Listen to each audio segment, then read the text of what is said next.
Grand Rising loves. This is the altar spread for the collective today.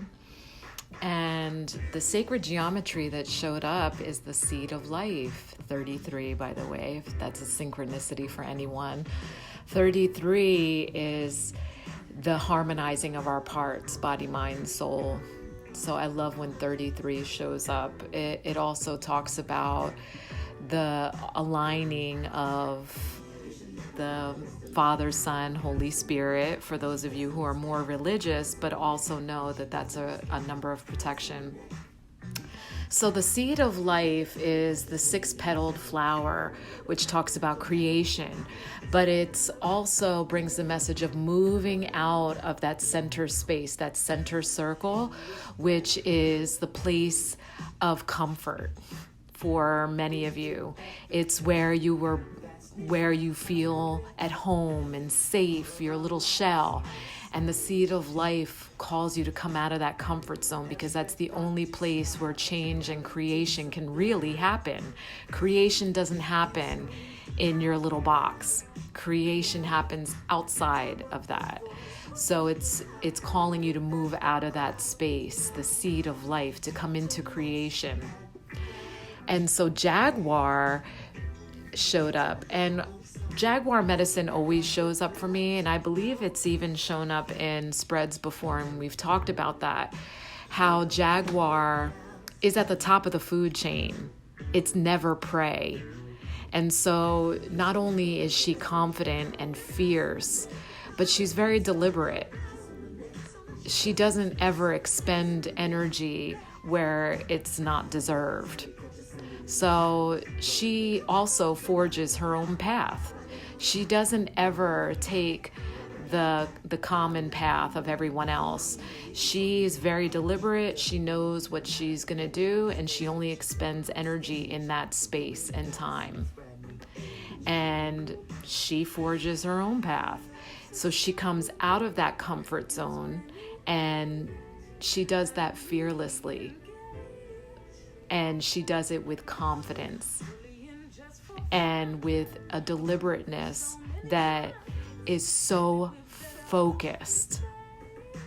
And so that also shares the message of getting out of your box and forge your own path and be deliberate about it. And so Celestite has showed up again, and Celestite has showed up in other messages before. And this is from the barite family. So this is barite. And I love this piece of barite. And the reason why I bought it when I saw it is because it reminded me of a butterfly kind of warming his wings in the sun. But barite is a storm stone. So this is very powerful vibration of barite, which is beautiful. But Celestite is more of a gentle. This concentrates mainly on the upper chakras, but connecting you with your spirit guides and angels, the angelic realm. But the message of Celestite is, are you in your head? Are you far too busy to really do what you're supposed to be doing? So it's you staying in your box, in your little comfort zone, and so you're completely distracted by your bullshit routines and playing small and staying in your deceitful routine, living your lies, not being honest, not creating waves. All of that is preventing you from aligning. And so if you continue on that path and not really listen to your intuition, your guides, your angels, then you're not going to be moving where you need to move to evolve and ascend. And so this is Celestite. Isn't that beautiful? It's a half egg, but it totally looks like a heart, and I love that. And so Ingonyama has shown up many times. There's a 22 for synchronicity. Repeating twos are all about harmonizing in relationships, either working relationships, intimate relationships, friendships. It's the harmonizing of that. And that's showing up for a lot of people to clear space where you're not being respected, where you're not in an even exchange, and to let that shit go. That has to be cleared. People have to be held accountable. So if it's one-sided, where people are always calling you just when they need something, or you're the one expending all that energy, or always paying when you go out for with someone, or always the one making the call just to say, hey, how are you doing? Or the good morning texts. I had to really look over my past and say, okay, I was doing this for a lot of people, and I'm going to stop. That's what 22 represents, okay? But Ingon Yama specifically talks about you will truly know what it feels to be in your full power, to be completely empowered and feel fearless. That's the Jaguar energy. It's also showing up as the honor of the ancient king. He's showing up to say, you will receive this as grace. You will receive that courage as grace. So hold people accountable, but most importantly, hold yourself accountable. Because you know what? When you pull back your energy, people are going to feel it.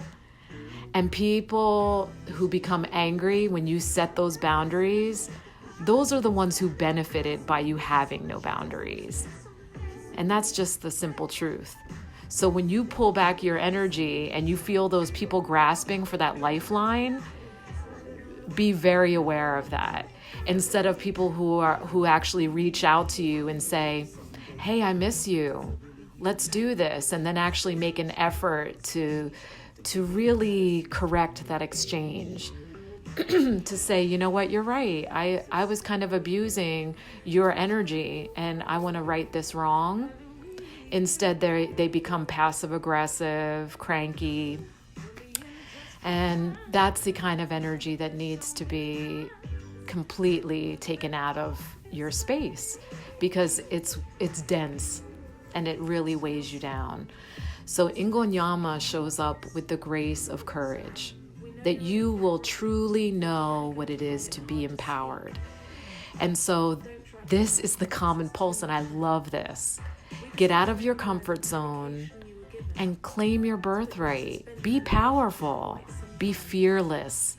Take the leap. And so if you've seen my post, 2 days ago, I received that as a download and I shared that in a post. Like, take the risk. Take the fucking risk. Do it, because that's what we're all being called to do. And you know what you need to do. You're just being chicken shit about it. So let's take a deep collective breath together. Release with a sigh.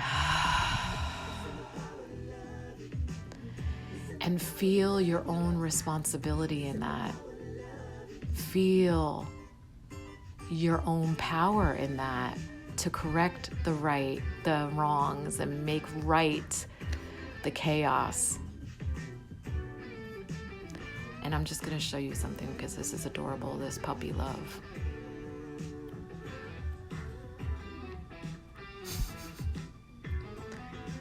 Is that too adorable or what?